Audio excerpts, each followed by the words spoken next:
Ассалаумағалейкум қазақ елі.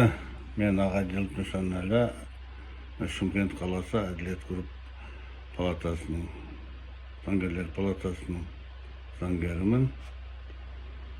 Мына Қазақстанда болып жатқан келесі жағдайлар біздің прокуратураның сот жүйесінің салғырттығынан, өздеріне жауапкершілікке қарамағандықтарының салдарынан болып жатыр деп есептеймін.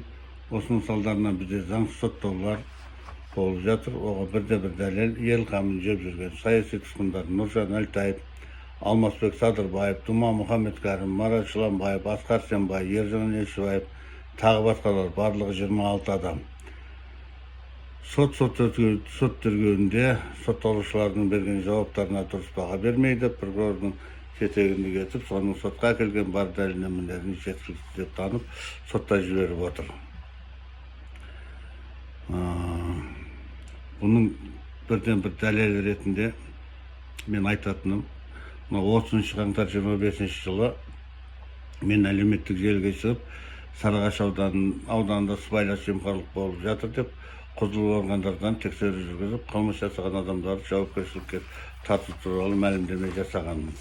Бұдан бөлек Сарыағаш ауданының прокуроры Машқаловқа арыз бергенмін. Ол өз кезегінде ешқандай тексеру жүргізбей-ақ Түркістан облыстық жер инспекциясына тексеру жүргізу үшін менің арызымды жолдаған. Ол менің айтқандарым дәлелденді деп маған жауап беріп отыр. Атап айтқанда былай деп жауап беріп отыр.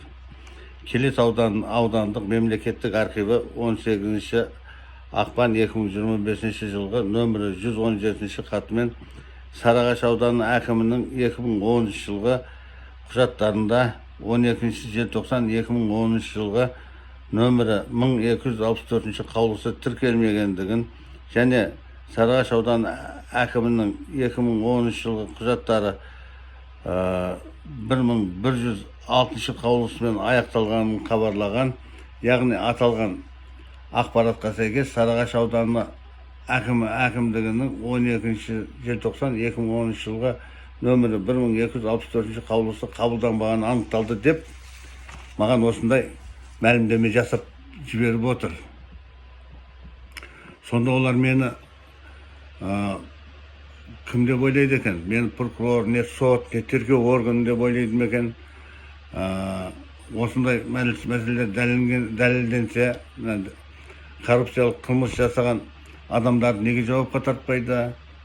Мені тартады деп ойлай ма? Мынау жаңағы